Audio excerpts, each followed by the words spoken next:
위안부 합의 과정이 총체적 문제점 투성이었음이 오늘 정부 발표로 드러났습니다.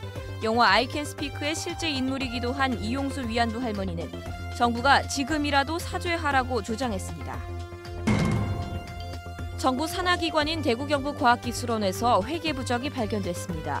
대규모 체육 행사를 하면서 기업에서 협찬금을 받았는데 엉터리로 관리한 겁니다. 간호사를 도우미처럼 동원해 말썽을 빚고 있는 대구 가톨릭대학병원이 임신한 간호사들에게 야근을 강요하는 등 실정법을 어겨운 사실이 드러났습니다. 시청자 여러분 안녕하십니까? 계속해서 대구 경북 소식 전해드립니다. 여제 시간 병원 행사에 선정적인 춤을 추도록 동원된 대구 가톨릭대학교 병원 간호사 문제 보도해드렸었죠. 그런데 문제는 이뿐만이 아니었습니다. 이 병원에서 임신한 간호사들이 법으로 금지된 야간 근무나 초과 근무를 강요받아왔고 일부는 유산까지 했다는 주장이 나왔습니다. 윤영균 기자가 취재했습니다. 현재 임신 중인 대구 가톨릭대학교 병원 간호사 A씨는 임신한 사실을 병원에 알리고도 한 달 넘게 야간 근무를 해야 했습니다. 이미 근무표가 다 나와 있는 상태라서 그냥 나이트 근무는 쭉 했고 그 다음 달 전표를 짤 때도 나이트가 계속 있었거든요. 그러면 그 사이 동안은 아예 동의서 자체도 안 쓰신 거예요? 동의서 자체도 없었고 뭐 그냥 아무런 설명도 없고 그냥 똑같이 이랬어요. 그나마 야근 동의서를 쓰는 경우도 사실상 강요가 대부분이었다는 게 이들의 주장입니다. 위에 분들 모두가 그러니까 내 때문에 당연히 이렇게 했는데 왜 이런 분위기니까 동의서도 저는 못하겠어요. 뭐 안 쓰면 안 돼요. 이런 말을 할 수 있는 생각조차 다들 안 들 거예요. 마지막 달까지 뭐 9개월, 10개월 직전까지 야간 근로 하시는 선생님 제가 알고요. 그리고 분만날 직전까지도 2, 3일 넘게도 일하신 분들도 많이 봤고. 이 때문에 어렵게 임신했다가 유산까지 했던 간호사도 적지 않다고 합니다. 주변에요? 그 10명은 다 넘은 것 같아요. 네, 초기 유산들이. 뭐 유산 사상 휴가들이 법적으로 정해진 건데 왜 그것도 공지도 하지 않고 그다음에 유산한 사람들도 많은 걸로 알고 있는데 왜 그걸 사용하지 못하게 하고 자기 휴가로 다 사용하게 하고. 문제가 생겨 출산 예정일보다 보름 정도 일찍 제왕절개 수술을 해야 하자 수술을 미루라는 요구를 받기도 하고 저한테 수술 날짜를 미룰 수 없냐고 얘기하시더라고요. 11일까지 일을 하래요. 15일이 수술인데 네가 빠지면 근무가 안 들어가고 나머지 간호사들 힘들다라는 계속 그 얘기를 하시면서 임신을 자주 한다는 이유로 불이익을 받는 경우도 있다고 합니다. 수술실 몇 년에 있던 사람을 갑자기 뭐 그냥 병동으로 보내버린다던가 또 병동에서 임신을 해버렸다고 갑자기 또 어디 중환자실로 보내버린다던가 그런 거는 많이 봤어요. 그게 불이익이 된다는 건 그쪽 일이 더 힘든 건가요?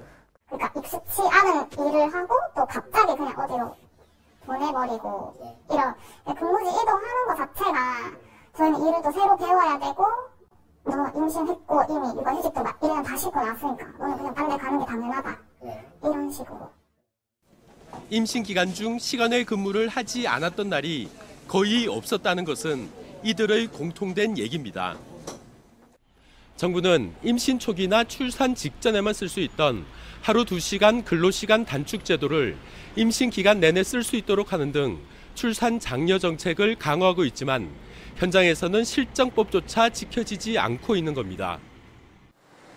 이에 대해 병원 측은 야간 근무는 모두 임신한 간호사들이 자발적으로 동의한 것이라고 해명하는 한편 근무 환경 개선을 위한 대책을 마련하겠다고 밝혔습니다. MBC 뉴스 윤영균입니다. 이처럼 임신 중 근무할 경우 법으로는 어떻게 보호하는지 알아보겠습니다. 시간외 근로는 물론 야간, 휴일 근로 모두 금지하고 있다고 하는데요. 박재형 기자가 자세하게 설명해 드리겠습니다. 근로기준법 70조. 임산부는 원칙적으로 야간 근무와 휴일 근무를 할 수 없다고 나와 있습니다. 임신 중인 여성이 이런 근무를 하겠다고 자발적으로 그리고 명시적으로 청구하면 예외로 줄 수가 있습니다. 그렇지 않다면 사용자는 2년 이하의 징역이나 1,000만 원 이하의 벌금을 물게 됩니다. 71조에 따르면 애를 낳은 지 1년이 넘지 않으면 하루에 2시간, 일주일에 6시간, 1년에는 150시간을 초과하는 시간의 근로를 시킬 수가 없습니다. 임신 중일 경우 시간의 근로는 아예 금지됩니다. 오히려 임신 초기나 출산 전에는 월급을 깎지 않으면서 하루에 2시간씩 업무 시간을 줄여달라고 요구할 권리도 있고, 받아들여지지 않으면 사용자는 500만 원 이하의 과태료를 내야 합니다. 이 규정조차 너무 느슨하다는 비판이 나오자 정부는 내년 하반기부터 임신 기간 내내 이런 근로시간 단축 제도를 도입하기로 했습니다. 또한 임신 중에는 사용자에게 쉬운 업무로 전환해 줄 것을 요구할 수도 있습니다. 이 역시 사용자가 거부할 경우 2년 이하의 징역 또는 1,000만 원 이하의 벌금을 내야 합니다. 정부가 이처럼 임산부를 위한 법적 장치를 갖춰놓은 것은 유례 없이 낮은 출산율을 조금이라도 높이기 위해서인데요. 하지만 이렇게 대구 가톨릭대학교 병원처럼 법 따로 현실 따로 노는 경우가 많고, 사실상 단속도 제대로 이루어지지 않다 보니 아이 낳기 좋은 사회는 현실에선 여전히 먼 이야기입니다. MBC 뉴스 박재영입니다. 정부 산하기관인 디지스트 대구경북과학기술원이 주관하는 대규모 체육 행사에서 회계 부정이 발생했습니다. 대회 운영에 필요하다며 기업 협찬금을 받아 주먹구구식으로 관리한 건데 경찰이 회계 관리 전반을 수사하고 있습니다. 도성진 기자가 단독 취재했습니다. 올여름 낙동강에서 열린 세계 명문대학 조정축제. 올해로 3회째를 맞은 이 대회는 디지스트가 주관하고 이 대학 직원들이 주축이 된 조직위원회가 운영을 맡았습니다. 한번 대회를 치르는 데 들어가는 비용은 3억 원 이상. 올해는 대구시 보조금 6천만 원, 달성군 보조금 5천만 원에 지역 4개 기업으로부터 협찬금 명목으로 4,500만 원을 받았습니다. 그런데 협찬금 사용 등 회계에 문제가 있다는 첩보가 경찰에 접수됐고, 경찰이 이번 달 초 수사에 착수하자 조직위원회 회계 담당자가 갑자기 자수했습니다. 조직위원회 몰래 조직위원회 통장에 있는 돈으로 잠깐 빼서 쓰고 다시 넣는 거예요. 경찰 수사가 시작되는 그날 경찰하고 밥을 먹기로 해서 그때 제가 이런 실수를 저질렀습니다. 그래서 조직이 통장에서 수천만 원을 마음대로 인출해 개인적으로 사용한 걸 실토했는데 회계 관리가 얼마나 허술한지 드러난 겁니다. 경찰은 조직위원장 등 대학 관계자를 불러 협찬금 일부를 비자금으로 조성하진 않았는지 주로 기업 협찬금 집행에 대해 캐물었습니다. 한 개인의 일탈로 치부하며 내부 감사도 하지 않았던 디지스트는 취재가 시작되자 대회 협력처장이 사임하고 대회 운영위원장이 사퇴했습니다. 회계 담당자의 부정을 막지 못한 건 책임을 통감합니다. 그래서 재발 방지를 위해서 노력하도록 하겠습니다. 경찰은 기업 협찬금 외에도 지자체 보조금과 현물 등 회계 전반을 수사하고 있습니다. MBC 뉴스 도성진입니다. 2년 전 일본의 10억엔 출연을 포함한 한일 위안부 합의가 비정상적으로 이루어졌고 화해치유재단을 통해 현금 수령을 설득하기도 한 것으로 드러났습니다. 생존 피해자들은 정부가 할머니들의 아픔을 더 키웠을 뿐이라며 지금이라도 사죄하라고 했습니다. 영화 I Can Speak의 실제 인물이기도 한 이용수 할머니의 말을 직접 들어보겠습니다. 엄격히 따져가지고는 우리를 팔아먹는 거다. 10억円줄 알았어요. 10억円팔아먹는 건데 왜 건방지게 지가 왜 나를 팔아먹는데 하는 생각을 하니까 너무 여기가 살기가 싫어졌어요. 왜 이렇게 못나게 되고 끌리댕겨야 되고 당해야 되는지 참 난 답답해 죽겠어요. 요번에 박근혜가 지가 잘못을 알고 이러고 협상을 해야 된다고 이렇게 하면 저는 이해 끝나고 박근혜를 면회하면 가고 싶습니다. 그것은 늘이 살아입니다. 800년의 역사로 현존하는 국내 탈 가운데 가장 오래된 국보 제121호 하회탈이 오늘 고향인 안동으로 영구 귀향했습니다. 국보로 지정된 뒤 영구 보존 차원에서 국립중앙박물관에서 보관하다 53년 만입니다. 보도에 엄지원 기자입니다. 하회탈을 실은 차량이 초가지붕들을 지나 충효당 앞마당으로 들어섭니다. 마을 회관격인 하회마을 동사에서 보관하다 국보 지정 후 상경한 지 53년, 반세기 만입니다.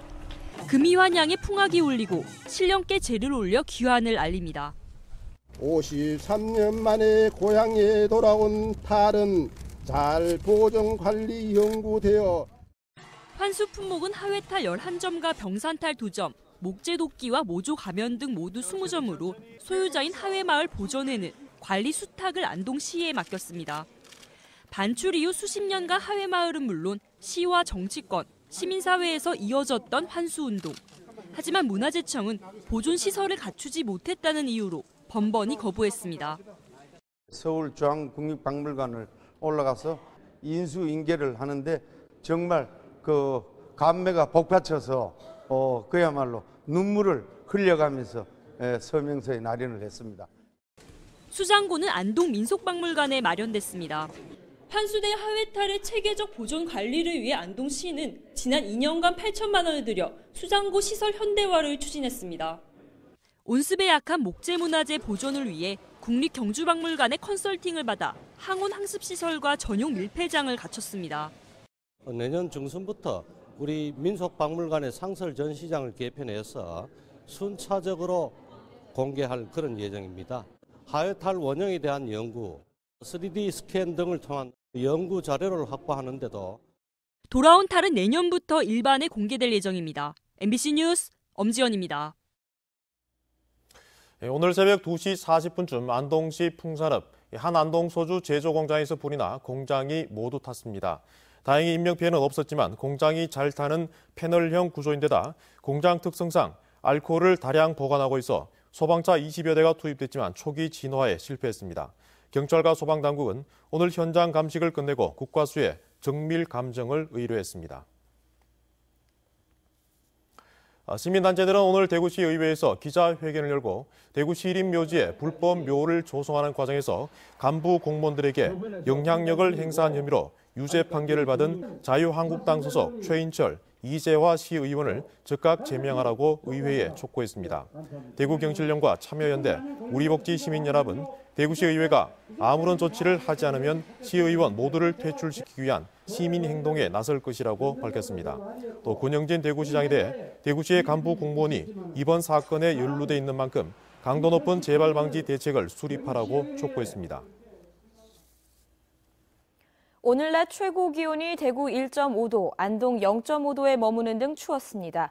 영양과 봉화, 청송 등 경북 북부 내륙 지역에는 한파주의보가 내려졌습니다. 내일 아침 최저 기온은 대구 영하 5도, 구미 영하 6도 등 오늘 아침처럼 춥겠지만 낮 기온은 대구 7도까지 오르는 등 낮부터 평년 기온을 회복하겠습니다. 대구 기상지청은 내일 낮을 기점으로 이번 주말까지 큰 추위가 없을 것으로 내다봤습니다. 희망 2018 나눔 캠페인 성금을 보내주신 분들입니다. 성주군 소악 1리 주민일동 52만 원, 성주군 성주읍 경산 4리 주민일동 60만 원, 성주읍 정다운 맛집 김은옥 100만 원, 성주군 선남면 용신 1리 주민일동 58만 5천 원 보내주셨고요. 성주군 선남면 동암 1리 주민일동 65만 원, 성주군 선남면 도흥 3리 주민일동 78만 원, 성주 제일교회 서철봉 목사회 교우일동 50만 원, 성주군 선남면 선원 1리 주민일동 75만 원 보내주셨습니다. 고맙습니다. 경상북도 교육청은 통폐합 학교의 교육 경쟁력을 강화하기 위해 내년에 44개 학교에 175억 원의 기금을 지원한다고 밝혔습니다.